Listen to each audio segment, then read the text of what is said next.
ma atau wa ajal ma takarramallahu bihi ala ibadih.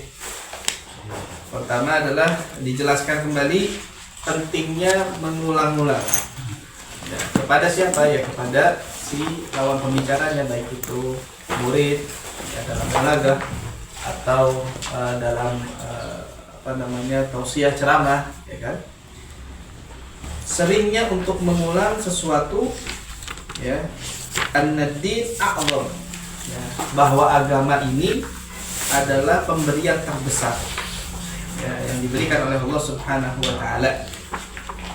Wa ajal ma takarramallahu bihi ala ibadih, sesuatu yang paling mulia yang Allah ya berikan kemuliaannya terhadap diri kita. Karena manusia itu khuliqa min adam. Khuliqa min adam maksudnya dari sesuatu yang tidak ada. Ya, jadi sumia Nabi Adam bi Adam karena sebelumnya tidak ada. Ya, jadi kita ini diciptakan dari tidak ada. Dan amalan itu yang menciptakan Allah. Ya.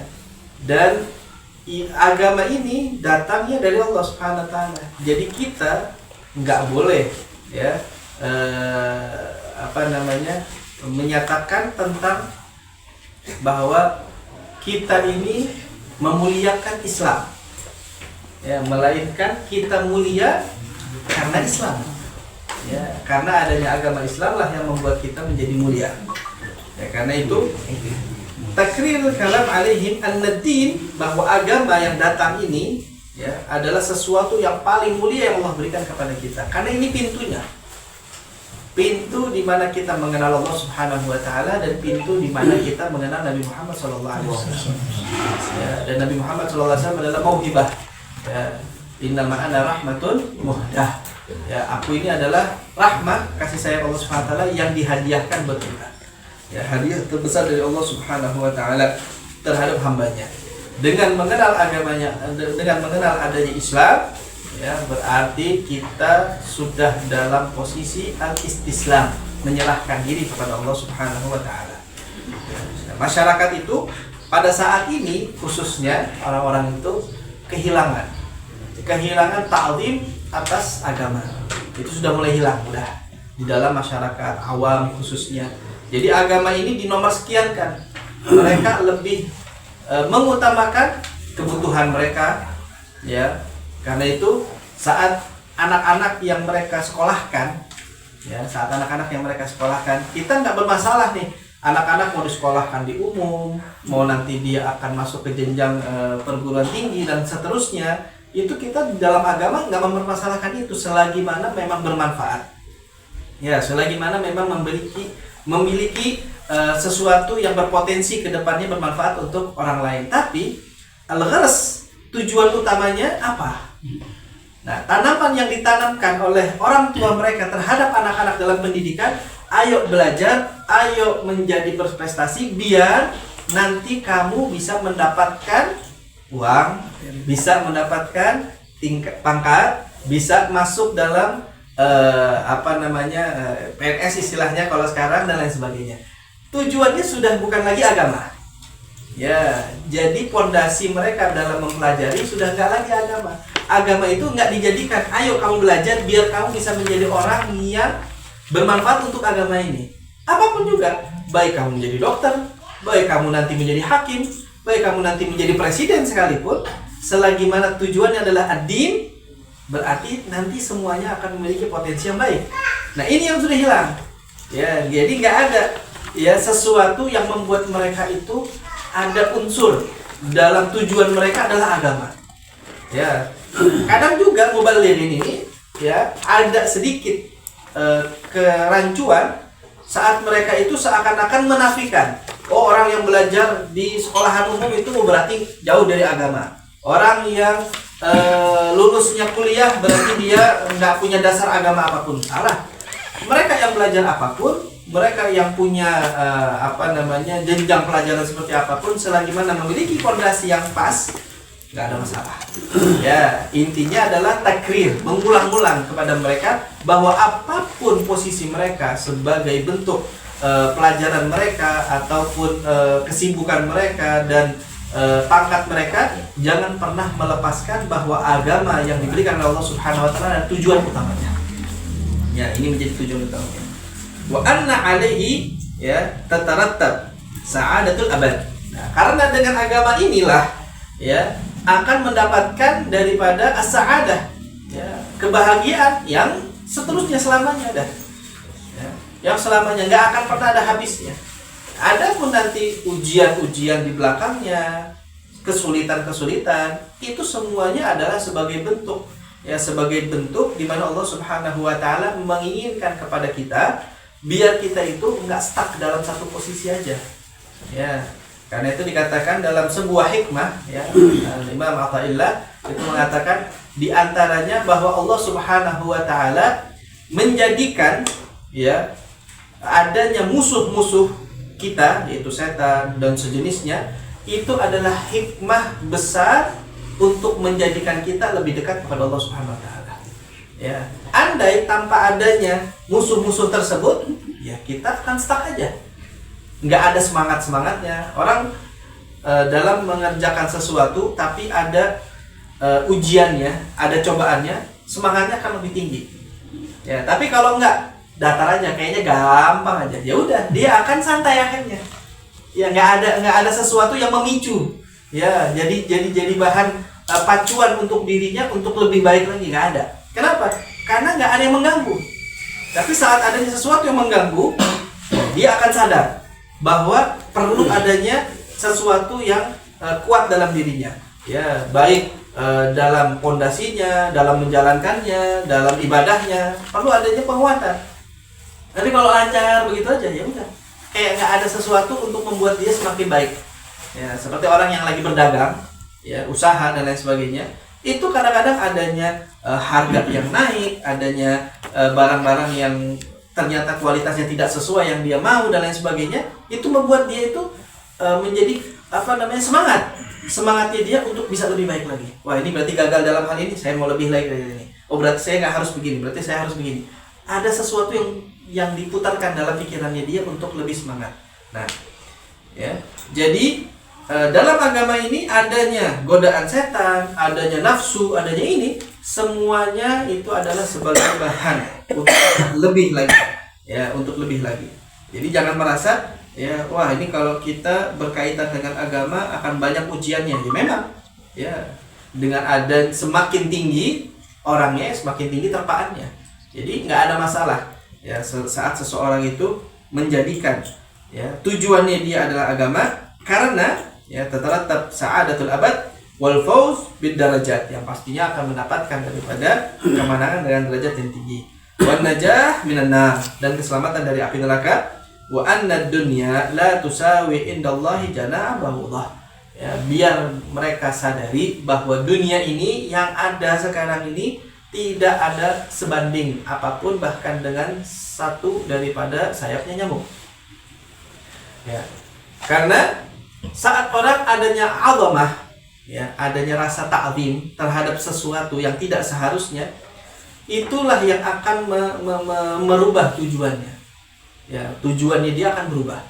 Kalau dia udah ada ta'zimnya terhadap harta, ya udah, posisi apapun yang dia miliki akan berubah. Baik itu dia seorang guru, baik itu dia seorang mubaligh, karena dia sudah melihat bahwa uang itu adalah tujuan, ataupun uang inilah yang menggerakkan segalanya. Udah, langsung tujuan lain-lainnya semuanya akan berubah dengan sendirinya.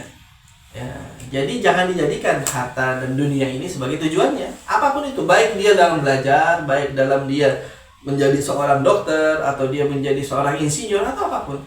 Harta itu ya sebagai bentuk apa yang bisa dia serap aja, ya, sebagai kebutuhannya. Bukan berarti kita nggak boleh menerima, atau bukan berarti kita nggak boleh mencari dunia. Silakan, ya, carilah dunia secukupnya dan jadilah orang, bahkan jadi orang kaya sekalipun nggak ada masalah.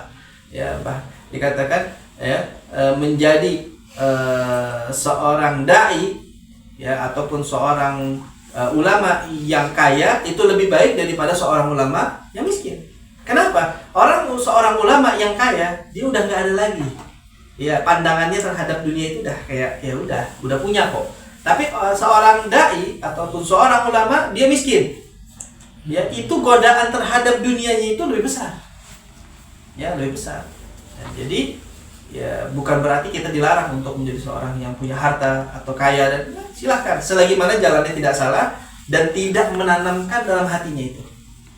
Ya, tidak ditanamkan rasa hubbud dunia dalam hatinya. Itu suatu saat pernah Sayyid Al-Faqih Al-Muqaddam. Ya, Sayyid Al-Faqih Al-Muqaddam ini terkenal dengan kekayaannya.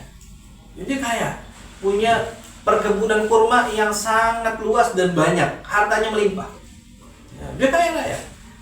Suatu saat, ya Sayyid Al-Faqih Al-Muqaddam ini ya didatangi seseorang. Orang hasad terhadap Sayyid Al-Faqih karena melihat dia orang ulama tapi kok duitnya banyak. Ya, biasa. Ya, ada hasad dalam hatinya. Dia datang dan ngomong begini, "Ya Sayyid Al-Faqih, saya semalam mimpi." Ya, mimpi apa? Saya mimpi ya kiamat telah terjadi dan saya melihat dirimu sedang dihisab. Ya. Dan saya melihat orang-orang yang yang sezaman denganmu itu semuanya udah lewat. Tapi kamu masih direpotkan dengan hisab karena banyaknya uang yang kau miliki, termasuk karena perkebunan yang kau miliki itu banyak. Bohong mimpinya, nggak ada, dia nggak mimpi begitu. Dia mimpi, dia cerita seakan-akan mimpi begitu karena dia pengen tahu nih, ya kayak apa rasanya gitu kan ya. Orang hasad. Akhirnya dia ngomong begitu, pas Sayyid Al-Faqih dan mendengar itu semuanya, dia langsung angkat tangan dan doa, "Ya Allah, binasakan semua harta yang aku miliki." Saat itu juga kebunnya semuanya terbakar hangus. Saat itu juga dengan doanya. Akhirnya pas orang ini bilang, "Ya Sayyid Al-Faqih, anak gak mimpi, anak cuma bohong aja ngomong begitu." Ya karena ada rasa hasad melihat kau memiliki harta, kata dia, udah yang apa yang udah diucap. Dan betul, perkebunannya hangus semuanya. Dia gak pikirin. Ya, nah itu orang yang tidak punya hatinya tidak ada hubbud dunya. Ada dan tidak ada itu sama. Kapan ada, ya ada. Kapan gak ada, ya gak ada. Nah begitulah kehidupan para sahabat. Itu sahabat-sahabat Nabi SAW. Kalau setelah mereka perang, apalagi peperangan yang sampai urusannya sama Furs sama Romawi, itu harta yang mereka bawa pulang itu nggak sedikit, sangat-sangat melimpah. Ya, Nabi SAW pun begitu. Ya, saat mendapatkan harta daripada rampasan perang itu sangat-sangat banyak. Tapi kenapa kita nggak pernah melihat mereka itu yang mengembangkan itu semuanya? Enggak. Sebagian dari mereka saja yang memang Allah kasih. Ya, Allah kasih mengembangkan harta benda mereka hingga mereka menjadi saudagar. Memang udah Allah kasih, nggak bisa miskin istilahnya, udah takdirnya dia orang kaya, mau gimana pun dia jadi kaya gitu. Ya, tapi sebagian dari mereka ya seperti Sayyidina Abu Bakar, ya dapat harta rampasan, besoknya habis semuanya, disedekahin kasih orang, dan itu kelas selesai. Ya, besoknya hidup lagi miskin lagi, biasa aja. Hidup 2 hari 3 hari tanpa makan ya biasa aja. Nabi SAW pun sama. Ya, hidup terkadang 1 2 3 hari tanpa makanan, karena memang nggak punya apa-apa. Tapi terkadang punya harta yang begitu banyak. Sampai ada orang yang masuk Islam, iya kan? Lalu dari salah satu ketua kabilah datang kepada Nabi SAW, "Aku ingin meluk Islam. Ya, saya ingin meluk dalam agama Islam." Terus dia ngomong gini sama Nabi, "Apa benar orang yang baru masuk Islam itu akan diberikan sedekah ya sebagai hadiah karena dia mu'allaf?" Kata Nabi SAW, "Iya." Ya udah, saya mau masuk Islam. Masuk Islam. Dia pikir, ya udah masuk Islam, mungkin mau dikasih hadiah apa. Ya, Nabi SAW mengajak dia satu lembah, yang mana lembah tersebut terisi penuh dengan kambing. Semuanya kambing. Itu punya Nabi Muhammad SAW. Kata Nabi SAW, "Ya udah, sebagai hadiah keislamannya kamu, kalau kamu pulang kamu itu semua kambing yang ada di sini bawa pulang. Hadiah buat. Itu semuanya rusak. Iya, semuanya. Sepanjang mata kamu mandang, itu semua kambing punya kamu." Dia langsung ke ke kaumnya dan mengatakan, "Ayo semuanya masuk Islam. Sesungguhnya ya Islam mengajarkan ya sesuatu yang tidak ada rasa takut akan kefakiran." Islam mengajarkan untuk tidak ada rasa takut dalam kefakiran. Ini nabinya begitu. Ya, nabinya yaitu Rasulullah SAW mengajarkan tidak ada rasa takut kefakiran. Jadi ngasih layak sya'alai fakir, sama sekali nggak ada takut. Mau itu tahu-tahu nanti fakir atau gimana, nggak ada. Yang udah dikasih udah dikasih. Maka kata, ya jadi kita mengisyaratkan kepada mereka, ya memberikan tikrar, pengulangan terhadap saudara-saudara kita ini untuk adanya ta'lim terhadap agama, dan kehinaan terhadap dunia. Ini yang paling penting. Ya, karena zaman sekarang apalagi ini, ya, ta'zim terhadap dunia itu sangat besar, ya, dan ta'zim mereka terhadap agama itu nomor sekian. Ya, apalagi anak-anak mudanya, mereka nggak ada lagi takut sama maksiat. Maksiat itu udah jadi kayak apa ya? Kayak sesuatu yang lumrah aja, asyik aja. Ya udah, nafsi-nafsi kok. Ya kan, dari sekarang aja udah nafsi-nafsi mereka mikirnya. Ya kan, saya maksiat, yang dosa kan saya sendiri, bukan kamu. Bahasanya mereka seperti itu.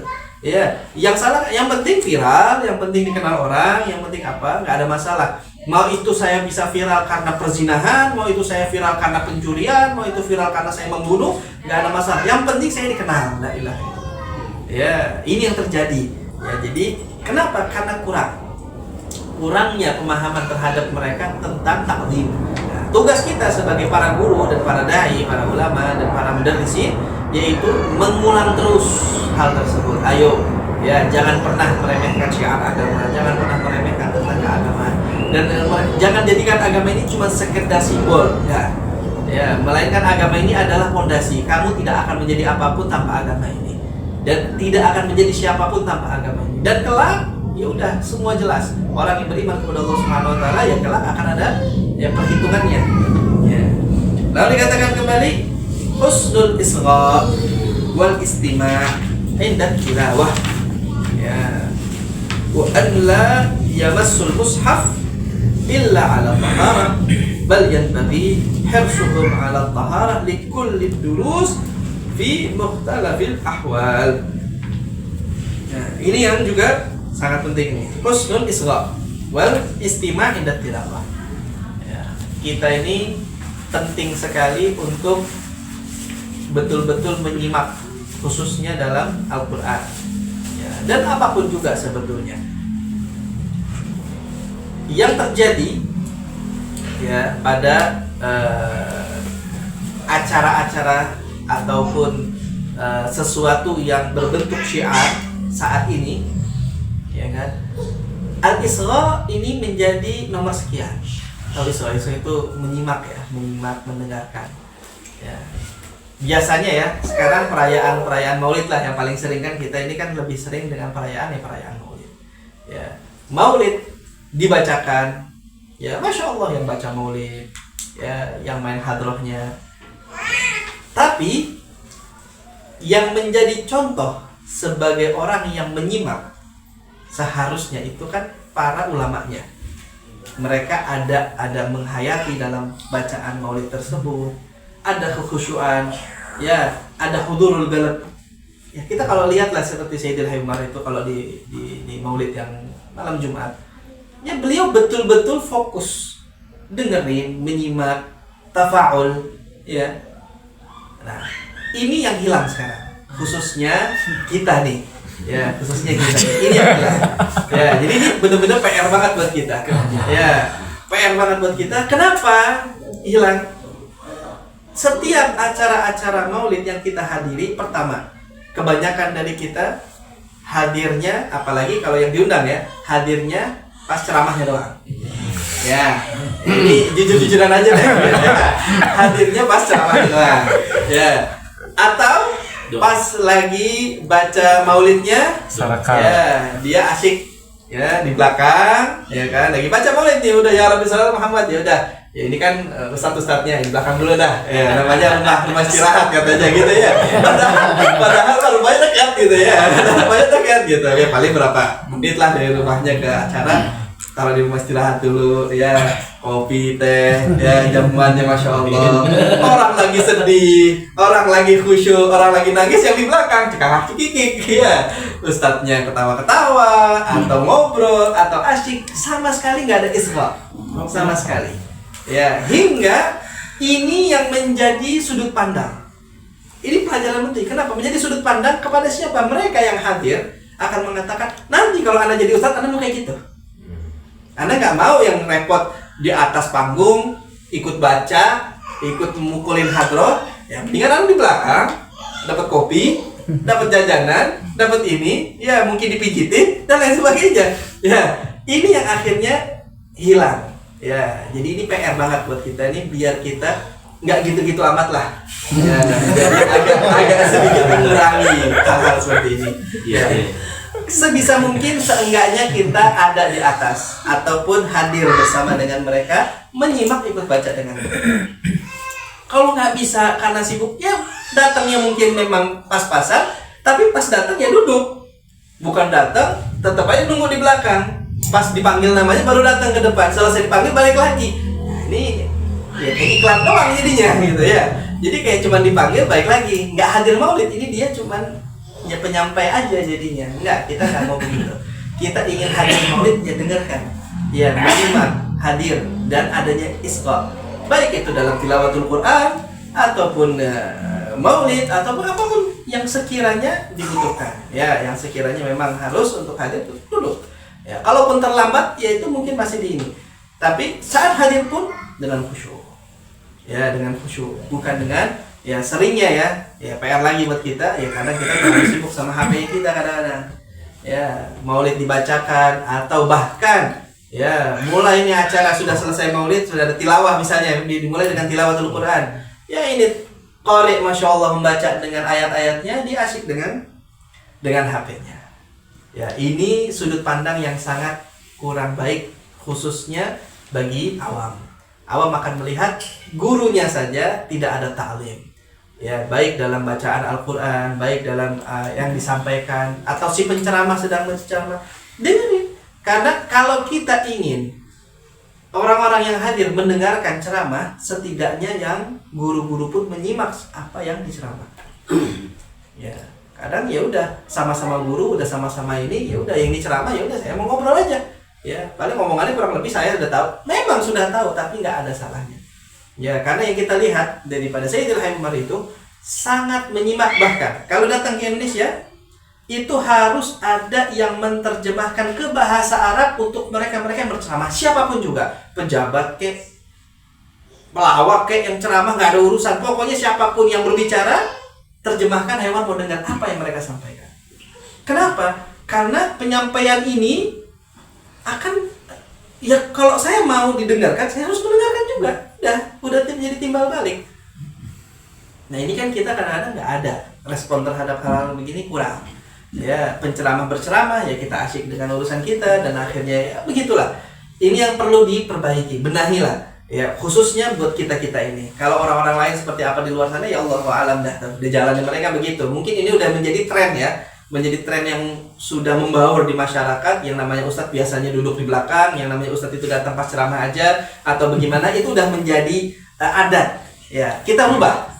Ya, kita merubah itu semua. Saat kita dipanggil di tempat manapun, berusaha ya untuk duduk di tempat acara, bukan di tempat istirahat. Kalau memang capek banget dan memang harus sekedar duduk sebentar, datang dan menyimak. Ya, paling enggak ya pas Mahlul Qiyam misalnya datang, berdiri ikut dengan mereka, duduk, simak siapa yang berceramah, siapa yang ini, semuanya. Kalau bisa pun bahkan yang berceramah tadi itu semuanya diambil bagian-bagiannya ya untuk disampaikan ulang kepada mereka sebagai bentuk penghormatan terhadap mereka. Ya, itu yang kita lihat juga di malam Jumat Sayyidil Hayy Umar itu, tempat kan punya dia, acara punya dia, pondok-pondoknya dia, maulid-maulidnya dia, tapi semua yang berceramah itu pasti kurang lebihnya Hayy Umar itu akan mengambil sedikit dari omongan mereka untuk disampaikan ulang sebagai bentuk ta'zim, hormat terhadap mereka sampai ceramah yang ada. Nggak dilihat siapapun orangnya, mau orang benar mau orang nggak benar, mau pejabat mau bukan pejabat, semuanya akan disampaikan. Nah, ini yang perlu ditanamkan. Ya, jadi husnul isgha wal istima' inda tilawah. Ya, wa alla yamassul mushaf, khususnya sekarang masalah mushaf. Ya, tidak menyentuh al-mushaf illa ala taharah. Ya, tidak menyentuh Al-Quran kecuali dalam keadaan suci. Udah jelas kali ini ya. Bal yang bagi hirsuhum ala taharah dan durus. Ya, menjaga wudu ini penting. Ya, semuanya. Ya, baik itu murid atau gurunya, untuk senantiasa menjaga daripada wudu. Ya, di apapun kondisi dan keadaan, dan masya Allah ya antum semua mungkin paham apa itu keutamaan dari orang yang menjaga wudu dan lain sebagainya. Ya, jangan malah ya bersalaman dengan bukan mahramnya. Ya, ini udah jadi ustadz ya udah salaman bebas, mau yang cewek mau cowok nggak ada masalah. Ini ya harus dihilangkan lagi nih yang begini-begini. Ya mungkin dari kita enggak, tapi banyak di luar sana yang masih mengambil adat seperti itu. Ya, mengambil adat seperti itu Allahu a'lam. Ya, berpondasi dengan dasar apa nggak tahu. Yang mereka mungkin mengatakan ya namanya guru itu orang tua. Ya kalau orang tua berarti mahram dengan siapapun. Ya Allahu a'lam ya, mungkin pola pikirnya begitu. Jadi itu yang perlu dihilangkan sama sekali. Bahkan sebisa mungkin ya kalau walaupun anak kecil sekalipun perempuannya itu kalau memang terlihat sudah ya terlihat dewasanya atau apa, udah nggak ada salaman lagi, cukup pegang kepalanya. Ya, itu nggak mengurangi rasa ta'zim dan hormat kok. Ya, dan mereka akan lebih melihat kita itu dengan wijah. Ya, kita itu akan punya posisi yang beda dengan yang lain. Ya, oh berarti ini guru lempar, ini guru benar, ini guru akan mengatakan begitu dengan sendirinya. Ya, akan dengan sendirinya. Lalu dikatakan mulahadhah hayatul julus litakunu ala wasfil adab. Ini juga ya duduknya kita ya dengan posisi yang sekiranya terhormat ya enggak sembarangan. Alhamdulillah ya, mungkin semuanya di antara kita termasuk orang-orang yang bisa menjaga itu semua. Ya mungkin ada sebagian orang ya yang mungkin hayatul julus ya, posisi duduknya itu ya kurang santun lah di hadapan orang, apalagi saat mengajar atau apa. Seenggaknya ada tata cara yang rapih, yang baik. Ya, kalau kita ingin mereka terhormat, kita pun harus menghormati.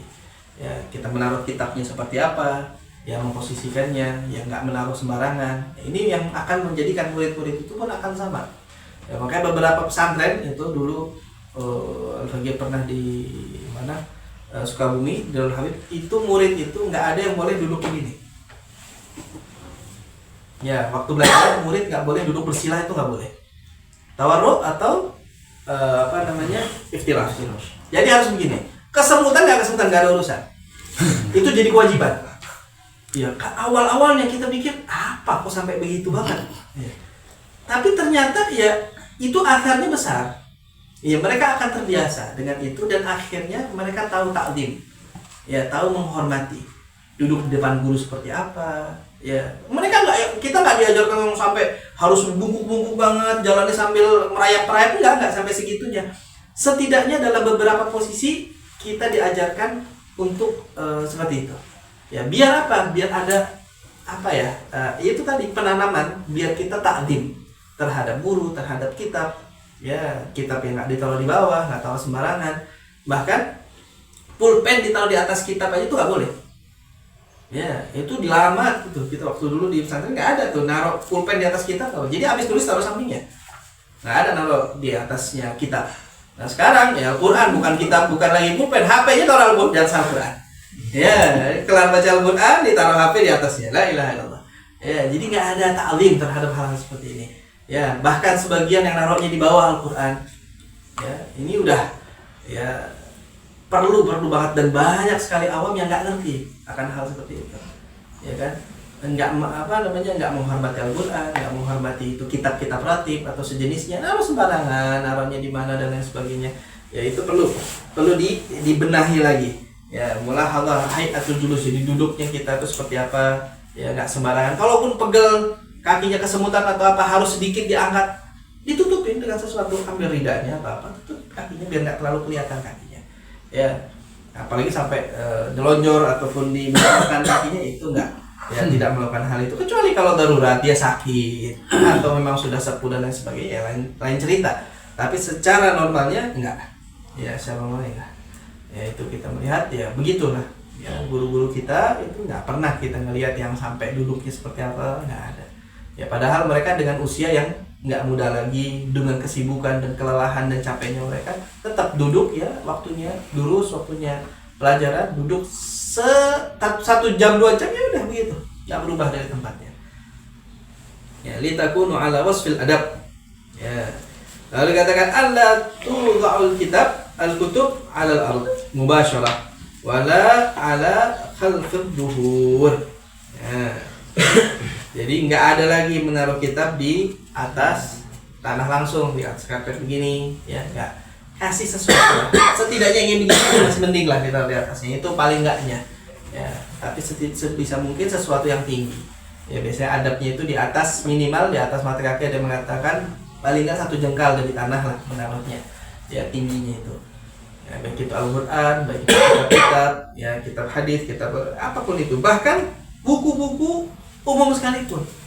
Ya, kita ajarkan ke anak-anak kita, bahkan buku-buku pelajaran umum sekalipun jangan ditaruh sembarangan di bawah. Kenapa? Karena itu ilmu, ta'lim bil ilm. Ya, dengan ilmu ini ya dia bisa menjadi siapa, bisa menjadi apa. Jadi walaupun buku umum pelajaran umum sekolah sebisa mungkin nggak ditaruh di bawah. Ya, jadi mengajarkan mereka dari hal sampai segitunya. Kalau buku umum saja nggak ditaruh di bawah, apalagi Al-Quran, apalagi kitab-kitab yang lain. Ya, jadi ini sebagai bentuk taklim, ya, dan tidak menaruhnya di belakang. Nah, ini pernah ya jadi PR waktu itu di Hadramut. Hewan mengatakan untuk tidak menjadikan tas-tas mereka itu yang digemblok di belakang. Kan tas sekolah itu kan gembloknya belakang.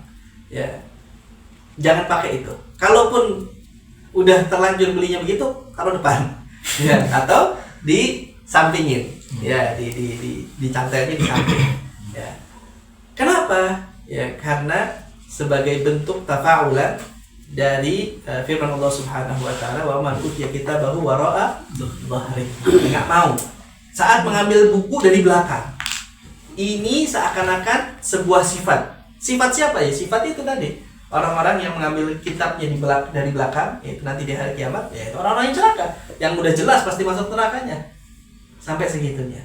Ya, itu sampai anak-anak Sayyidil Hayyumar ataupun beberapa murid-murid beliau yang di Hadramut sampai diketawain ya kalau pakai tas dikedepanin. Ternyata itu sampai segitunya mereka ya mengajarkan taklim, ya, jadi betul-betul sampai sedetail itu. Padahal kan ya ini kan ya udah namanya gemblok aja gitu kan, apa urusannya gitu kan di belakang. Dan sekarang 90% semua anak sekolah tasnya gemblok belakang gitu kan. Nah itu harus ada pengarahan. Ya gimana pun caranya, seenggaknya si anak ini paham. Ya, paham bahwa sebisa mungkin ya untuk tidak menjadikan tas-tas mereka di atas belakang mereka. Ya, jadi kitab itu betul di samping atau di depan. Khalfad dhuhur. Lalu dikatakan yulahid kaifiyah hamlihi li kitabin. Ya. Wa safhah wasafha waragah. Ya. Jadi cara ngambilnya, cara bawanya, ya, memegang kitab itu seperti apa, nggak sembarangan. Terus saat membuka, ya, membukanya dengan ya halus, nggak yang krek gitu kan ya. Nggak ada coretan-coretan yang nggak jelas di bukunya. Itu harus kita ajarkan ke mereka. Ya, bukan buka buku isinya komik. Ya, maksudnya apa? Ya gambarnya dia semua tuh, di sini digambar, di sini digambar. Kan biasa begitu anak-anak, ya. Itu kita ajarin. Sampai ya udah kasih buku lain lagi. Biar dia kalau mau nyoret mau apa ya namanya anak-anak gatal tangannya di buku yang lain, jangan di buku pelajarannya dia. Nggak ada coretan-coretan yang tidak ada gunanya untuk di buku-buku mereka. Ya apalagi sampai buka buku ya susah bukanya. Ya kadang-kadang begitu ya. Pakai ludah buat bukanya biar gampang. Nah, Al-Quran begitu, la ilaha illallah. Ya, ini udah nggak ada adab sama sekali nih. Ya, karena dengan ludahnya dia nggak bisa. Ya, sebisa mungkin nggak menggunakan itu semua untuk membuka. Ya, jadi betul-betul membukanya dengan adab, cara bawanya dengan adab. Ya, tidak menumpuk kitab ya di atas kitab kecuali yang memang setara. Ya, misalnya itu kitab, misalnya ini Al-Quran atau tafsir, ya taruh paling atas. Ya, karena posisinya tafsir Al-Quran ini itu lebih mulia dibandingkan kitab-kitab lain. Ya, buku-buku tulisnya dia di bawah semuanya. Ya, nggak menaruh benda-benda lainnya di atasnya. Ya, ataupun sesuatu yang sekiranya tidak mulia untuk menjadi penghalang ataupun tutup. Ya, bahkan menaruh kitab kebalik begini ini juga dilarang. Ya, harusnya begini. Ataupun Al-Quran, kadang-kadang kan orang baca Al-Quran terus mau sujud tilawah, ya sambil ditaruhnya begini. Ya, ini dilarang banget ini. Di Hadramut kalau begini aib besar. Ya, itu orang kayak naruh Al-Quran di bawah itu seakan-akan. Ya, jadi kalau ditutup begini untuk dia mau sujud tilawah, ya, tandain aja kasih sesuatu untuk sujud tilawah. Ya, tapi jangan dibalik seperti itu. Ya, itu betul-betul suatu hal yang kurang adab terhadap Al-Quran ataupun kitab-kitab yang ada. Ya. Terus iltizam as-sukut indal adzan wal istighal bil ijabah. Ya, sama juga itu. Saat adzan dikumandangkan, ya harus isghar, ya mendengarkan, diam, nggak berbicara, nggak mengobrol dan lain sebagainya. Nah, kalau masih dalam posisi dia mengajar, nah, atau sesuatu yang memang perlu penyampaiannya sampai selesai, kalau diputus kayaknya nggak bakal nyambung, nggak apa-apa, lanjutin, ya lanjutkan, itu diperbolehkan, lanjutkan sampai sekiranya cukup, nanti dia berhenti, yang tertinggal dari adzan di istilahnya dijawab, ya Allahu Akbar, Allahu Akbar, Allahu Akbar, sampai adzan itu sampai kemana, ya dilanjutkan. Kalau misalnya dia memang harus menyelesaikannya itu sampai adzan itu selesai juga, nggak apa-apa. Setelah dia itu menjawab kembali tetap panggilan adzan yang tadi. Ya, itu tetap kita jawab panggilan adzan yang tadi. Kalau memang dalam keadaan memang harus, ya. Tapi kalau memang kiranya enggak, ya udah berhenti dulu, dengerin dulu adzannya sampai selesai adzannya. Ya. Kalau adzannya banyak kadang-kadang kita musola masjid kan berdekatan semua nih ya, saut-sautan adzannya.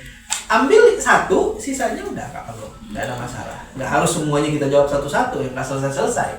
Ya, jadi ambil satu aja, yang terdekat kalau bisa atau yang paling terdengar suaranya. Ya, jawabin adzan tersebut, selesaikan. Ya. Ini kata Abdullah Al-Haddad, ya orang yang tidak yang berbicara ya di tengah-tengah adzan, ya dengan urusan-urusan dunia, ya.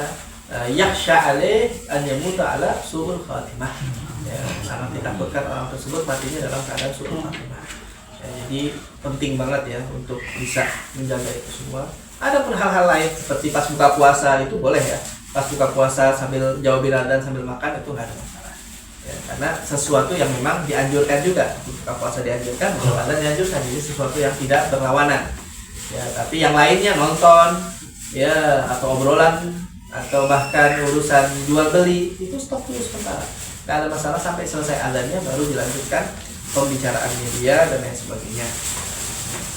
Nah, ini yang mulai hilang juga, ya mulai hilang juga. Sempat dulu ya viral ya orang yang mengkomplain ya, bahwa suara adzan ini terlalu keras.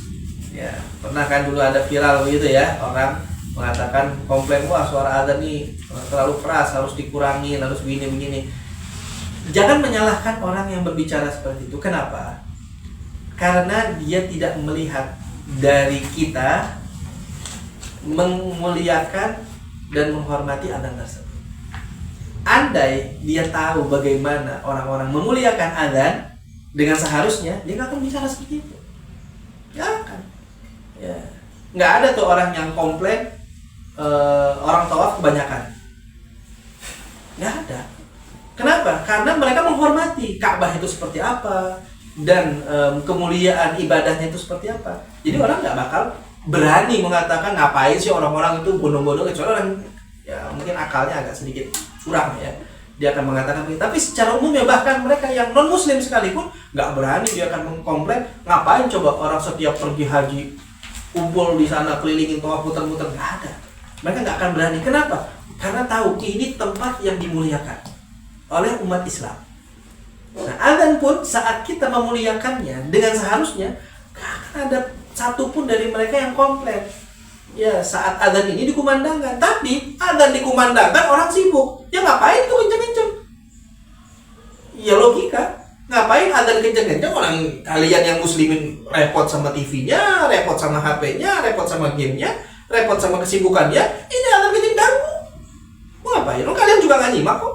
Nah, akhirnya timbullah ucapan seperti itu. Jadi jangan menyalahkan mereka yang mengucapkan itu, tapi salahkan kita ini dalam posisi apa sih sebetulnya saat adzan itu dikumandangkan. Kalau kita husnul isgha, kita menjawab dengan baik, ta'zim, memuliakan itu semuanya dengan sesungguhnya, dan orang-orang yang menjadi murid-murid kita pun sama, mereka nggak akan berani berbicara tentang itu semua. Ya, mereka nggak akan berani. Kenapa? Karena memang ada azamah, ada kemuliaan dalamnya. Ya, ada rasa ta'zim. Ya, iltizam sukut. Ya, ini agak berat tapi ya harus. Ya, indal adzan wal istighal bil ijabah, dan menyibukkan diri untuk menjawab daripada adzan tersebut. Ya. Lalu dikatakan intigat isti'mal al-hagaib, ya, asy-syanat allati tuhmilu fiha al-kutub khalfad dhuhur. Nah, ini tadi ya kita udah bahas ya. Untuk adanya intigat itu jadi di komplain lah, ya, dikomplain ataupun diingatkan kembali kepada orang yang menggunakan tas gemblok belakang itu, yang di dalamnya terdapat kitab-kitab, setidaknya jangan taruh di belakang. Tas gembloknya boleh, kalau isinya baju, isinya barang-barang silahkan. Tapi tas itu berisikan kitab, khusus untuk menaruh kitab dan ditaruhnya di belakang, ini harus diintigat. Ya, jadi gimana caranya, gimana pun ya biar anak-anak kita nggak melakukan hal yang serupa. Seenggaknya kalau misalnya belajar ngaji, ya kalau sekolah umum mungkin susah ya. Ya seenggaknya kalau belajar sekolah ngaji, TPA atau sejenisnya, itu tasnya tas samping semuanya. Ya, tidak lagi menggunakan tas gemblok yang belakang. Ya, karena tadi ya tafa'ulan dengan firman Allah Subhanahu wa ta'ala, kita bahu wara dhahrih. An yushahidu wa yu'awwadu lahum indal fawatil khair wal huzun alaih wal farah bi taufiqillah bi fi'lih, ya, wa quwwatun nadami ala hafawat, ya, ala hafawat. Di sini juga an yushahidu wa yu'awwadu lahum.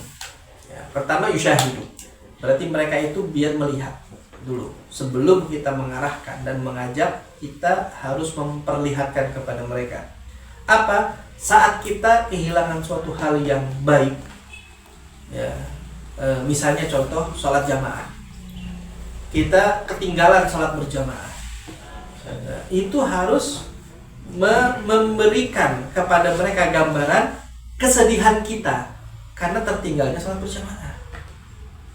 Ya, jangan malah banyak alasan. Ya, misalnya nyuruh anaknya sholat berjamaah atau komplain kenapa anaknya belum sholat di musola atau masjid, ya, terus ngelihat kita nggak sholat berjamaah atau nggak sholat di masjid atau musola, ya, iya kan, karena bapaknya misalnya, ya ayah kan sibuk, ayah kan ada kerjanya. Ini yang bikin mereka mengatakan, oh berarti kalau punya kesibukan boleh dong. Ya memang secara hukumnya ya boleh-boleh aja orang tertinggal sholat berjamaah dan lain sebagainya, ya kan ini memang sunnah. Tapi hal ini nggak jadi sesuatu yang besar lagi. Saat berjamaah itu udah jadi hal yang sepele. Ya, ini yang sekarang terjadi. Jadi ta'zim terhadap hal-hal sekecil itu pun udah hilang. Itu kata Al-Habib Abdullah Syatiri, ya kan, idza ra'aita talibal ilm, ya, lam yahris ala takbiratul ihram ma'al imam fanfud yadayk minhum. Ya, kata Abdullah Syatiri itu, kalau ada kamu ngelihat seorang talibul ilm, ya, yang nggak ada semangatnya, nggak ada usahanya dalam bertakbiratul ihram bersama dengan maksudnya salat berjamaah langsung bersama dengan imam, maka lepaskan tanganmu dari nyambutnya apa? Udah cuci tangan dari itu orang. Ya, nggak lagi dianggap sebagai talibul ilm, nggak lagi dianggap sebagai orang yang amanah. Ya, di kota Tarim itu dulu dikatakan kalau ada seseorang yang meninggalkan sholat berjamaah tanpa udzur, ya, itu ditaruh di depan rumahnya keranda, ya, keranda jenazah itu taruh depan rumahnya sebagai tanda apa? Ya mutu qalbuh, ya, hatinya udah mati, itu kerandanya hatinya kamu, sampai ditaruh depan rumahnya keranda, ya, sebagai bentuk orang tersebut nggak ada, ya, nggak ada kemuliaan lagi tentang hal-hal tersebut, ya, nggak ada syuur, ya. Al-Habib Alwi bin Syihab, ya, Habib Ali bin Idrus bin Syihab, kakek daripada Habib Abdullah bin Muhammad bin Ali bin Syihab, itu suatu saat pernah kehilangan uang di rumahnya. Uang satu kantong hilang. Dicari nggak ketemu. Ya seharian dicari, pas butuh lagi sama tuh uang. Dicari nggak ketemu juga. Sampai akhirnya datang waktunya maghrib, Habib Ali seperti biasa sholat ke masjid, duduk di masjid, i'tikaf, baca Al-Quran dan lain sebagainya. Ternyata ba'dal maghrib, si anak ini pas lagi di rumah, mungkin masih lanjutin beberes, ketemu kantong uangnya. Saking girangnya, tahu ayahnya lagi di masjid, langsung ke masjid. langsung ke masjid. Langsung ke masjid, ya kan? Abahnya lagi duduk di tempat biasa ya, tikaf, lagi baca Al-Quran, anaknya datang langsung bisik-bisik, ya wahai abah, itu uang yang kita cari seharian ketemu. Nah, kasih kabar gembira aja, karena seharian kehilangan. Ya, uang yang dicari seharian ini udah ketemu. Itu langsung mukanya merah. Ya, mukanya merah, langsung kesel, langsung marah. Dia katakan, ya, semenjak kapan di rumah kita mabainal maghrib wal isya membicarakan dunia? Semenjak kapan bainal maghrib wal isya di rumah kita itu ngomongin dunia? Terus apa kata dia? Ya udah, itu uang sedekahin. Kamu tahu lagi tentang uang, karena itu uang udah bikin kamu sibuk. Ya, itu uang sedekahin, dan aku nggak mau lihat kamu 6 bulan keluar dari sini. Kamu belajar di luar sana biar kamu jadi mengambil pelajaran tentang betapa pentingnya mabainal maghrib wal isya untuk tidak lagi berbicara tentang dunia. Anaknya usia 6 bulan, suruh belajar, lihat tuh. Ya, coba gara-gara kasih kabar sesuatu antara maghrib dan isya. Kalau kita masuk tuh untuk Qurannya, oh iya ketemu, alhamdulillah. Jadi langsung malah dikasih persenan ya kan, gara-gara nemuin gitu.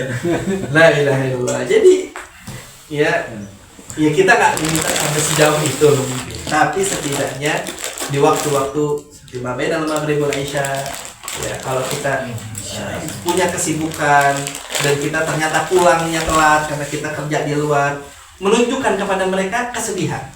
Kita harus nunjukin ke mereka itu kesedihan, walaupun bohongan, sedih dulu di depan mereka orang, biar mereka tahu, sadar, oh kenapa sedih ya, karena antara maghrib dan isya masih sibuk di luar dan begini dan begini. Biar mereka, oh ternyata ya saya punya guru, saya punya abah, saya punya orang tua itu seperti itu. Membuat mereka pun akan punya ta'lim seperti itu. Ya, dulu nggak ada tuh anak-anak di atas jam 5 sore masih main di luar, nggak ada. Jadi kita dulu jam 5 lewat belum pulang ke rumah dikunciin, nggak boleh masuk udah. Iya masih ingat banget, kita pulang jam 5 sore itu masih main di luar, dikunciin gitu, nggak boleh masuk ke rumah. Padahal masih terang jam 5 sore. Ya, sebagai bentuk apa? Takzir buat kita. Kok masih main di luar? Ini udah bukan waktunya main. Kenapa? Persiapan.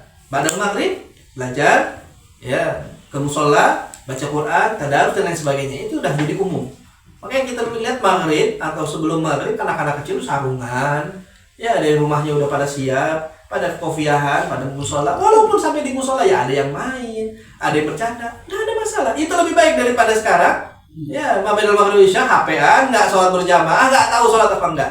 Orang tuanya nggak mau tahu. Ini anak sholat apa enggak, yang penting udah disuruh sholat belum, sholat ya udah. Nggak sholat ya udah, nggak mau tahu tuh sholat benar, nggak benar, wudunya benar, nggak mau tahu. Ini yang terjadi sekarang. Ya, orang tua nggak tahu tuh anak sholat benar apa enggak, nggak tahu.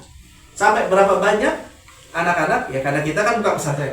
Berapa banyak anak-anak yang datang ke kita sekolah apa untuk mondok, udah lulus SD, ya kan, berarti usianya udah di atas 12 tahun dan udah mendekati baliknya mereka orang, dan mungkin sudah balik sebagian dari mereka, masuk ke pondok, suruh baca Al-Quran kagak ngerti, ya tata cara sholat masih salah, wudhunya masih berantakan. Ini orang tuanya selama ini kemana? Apa nggak ada perintah atau cuma sekedar nyuruh tapi nggak dilihat wudhunya? Atau ya kalau orang tuanya nggak bisa ngajarin, ya cari guru lah, suruh belajar lah, suruh ngerti. Masa urusan sholat, ya kalau yang lain belum bisa baca kitab, belum ngerti baca huruf gundul, wajar lah, namanya juga anak belum belajar. Enggak, Al-Quran sama sekali nggak ngerti kadang-kadang. Bacanya masih peletot-peletot salah semua, sholatnya masih kagak ngerti. Yang membatalkan wudhu apa ditanya nggak ngerti. Yang batal wudhu apa? Nggak paham. Ya udah, yang penting begitu. Ya wudhunya seperti apa? Nggak ngerti. Yang penting wudhu seperti orang wudhu, seperti orang wudhu. Tapi nggak tahu batasannya di mana. Kalau ada yang ini, ya ini berarti kurang. Penting ya untuk kepada mereka untuk menyadari ya sesuatu yang khair kalau tertinggal itu perlu adanya kesedihan. Ya wa yawallahum ala fawatil khair ya. Jadi biar mereka itu setiap ya merasa ada sesuatu yang kurang, dibuat mereka sadar, dibuat mereka sedih.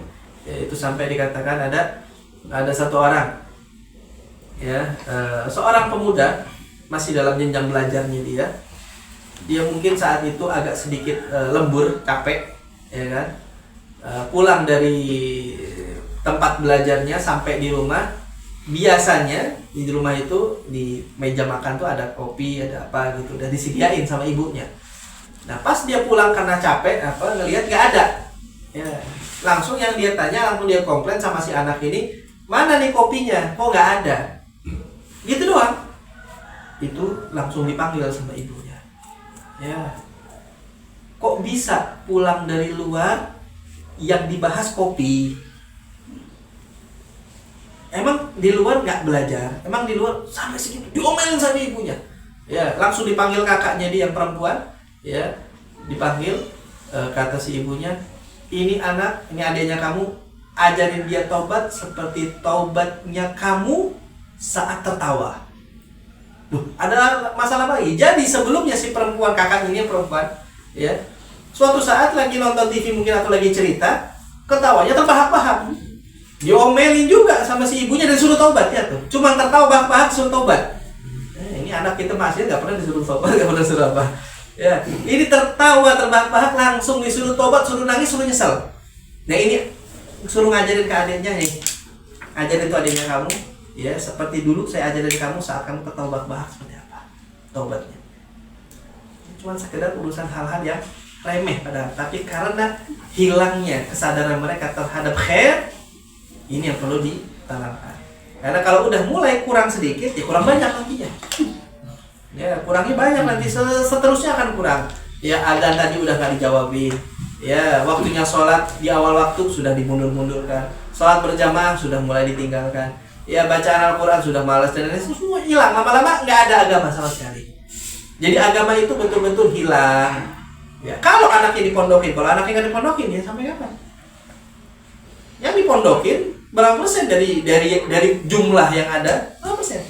Paling 1% dibandingkan jumlah yang ada semuanya. Itu pun yang dipondokin yang udah puyeng kepala ibunya. Iya, itu rata-rata gitu. Udah puyeng, ya kan, nih anak susah diaturnya, atau anak nomor sekian yang kiranya udah dah, yang belajar itu udah banyak, ini anak yang nomor sekian biar mondok aja, biar ya bervariasi, yang satu lulusan mana gitu kan. Biasanya begitu yang terjadi. Giliran yang betul-betul sukses, yang pintar, yang rajin, yang ini mondok taruh di belakang.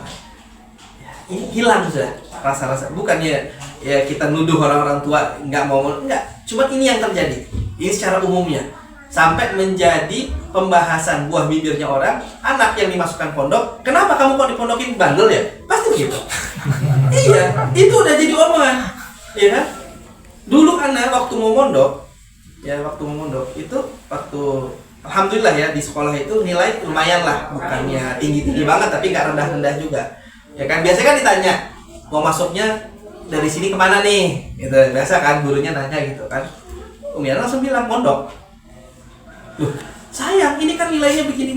Yeah. Kenapa nggak sekolahnya di sana aja? Ini kan nilainya bisa masuk ke sekolah yang favorit ini. Enggak, mau mondok aja. Emang anaknya bandel? Digituin.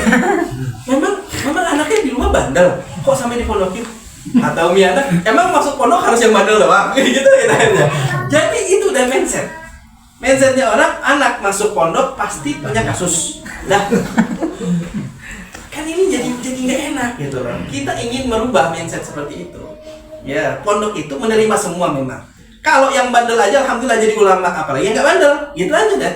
Oke lah kalau mereka bilang yang masuk pondok itu yang bandel-bandel. Tapi alhamdulillah dari pondok menghasilkan ulama. Ya, dari pondok menghasilkan orang-orang besar. Jadi yang bandel aja nih bisa jadi begini. Itu aja deh. Ya, apalagi kalau yang dimasukkan orang-orang yang cerdas, yang sukses. Berarti lebih dari itu. Ya. Jadi ini kurang. Ya. Kurangnya rasa kesedihan dalam kehilangan sebuah bentuk kebaikan, dan juga harus punya rasa farah yang lebih, ya kebahagiaan yang lebih saat mendapatkan sesuatu yang baik. Ya, menjamu tamu, ya ada ulama datang ke rumahnya dia atau apa, dia jamu dengan ini membuat mereka tuh sadar, oh ternyata kalau ulama ataupun sesuatu yang berkaitan dengan agama perlu lebih lagi kebahagiaannya. Saat bikin maulid itu kebahagiaannya beda saat bikin acara di rumah tentang keagamaan, kebahagiaan beda. Nah, ini membuat menyadari bahwa bahagia atas sesuatu yang berkaitan dengan agama itu penting. Ya, itu penting. Jadi wa quwwatun nadam ala hafawat, dan juga ada rasa nadam. Ya, nadam itu penyesalan besar saat dia nggak mendapatkan atau nggak bisa menyajikan sesuatu yang seharusnya dari kebaikan. Ya, jadi ini semuanya ya masih panjang lagi ya. Insya Allah nanti kita lanjutin lagi dalam perjumpaan berikutnya. Ini poin-poin jadi PR buat kita nih. Ya, baik dalam pendidikan anak-anak kita, keluarga kita, sahabat-sahabat kita, biar ta'lim dalam agama ini lebih ditingkatkan kembali. Ya, karena ta'lim terhadap agama udah sangat-sangat sirna. Ya, orang sekarang nggak ada lagi ya memuliakan sesuatu yang seharusnya dimuliakan. Hadir maulid, ya khusyuknya nggak ada. Ya, itu penting tuh. Yang baca-baca gosidahnya atau apa untuk diajarkan kepada mereka. Ini syair, gosidah ini bukan lagu. Ya, terserah mau main hadrohnya dengan gaya apapun bebas, selagi masih terhormat nggak ada masalah. Ya, yang penting nggak menjadikan ini kayak lagu. Kayak lagu itu udah nggak ada hormatannya lagi. Ya, gosidah ini syuur, disebut syair karena syuur, perasaan. Ini perasaannya ulama, perasaannya wali Allah tentang Nabi dan tentang Allah Subhanahu Wa Taala. Masa dilakukan dengan cara yang kurang pantas? Ya, ini kadang-kadang PR juga nih. Ya, yang bawa-bawa hadroh ataupun vokal-vokalnya, gosidahnya, nada-nadanya ngikutin ya lagu-lagu yang nggak seharusnya. Ini ya, kayak kita nggak punya gaya lain apa sampai harus ngikutin nada dangdut misalnya. Ya, ini ulama yang sedang mengarang gosidah tersebut, dibawain dengan cara dangdutan. Andai si ulama itu ada, kira-kira itu enggak? Kira-kira itu enggak bakalan. Tapi yang terjadi kan sekarang. Ya, akhirnya ujung-ujungnya apa? Yang hadir keasikan dengan nada dangdutannya itu, ya ntar ada yang joget-joget gak jelas atau bagaimana atau ya, ini hilang dah. Ta'lim dan agamanya hilang. Ini yang akan menjadi apa? Bahan buat mereka yang membenci maulid, membenci kita, membenci para ulama salaf. Nah, lihat tuh murid-muridnya kamu.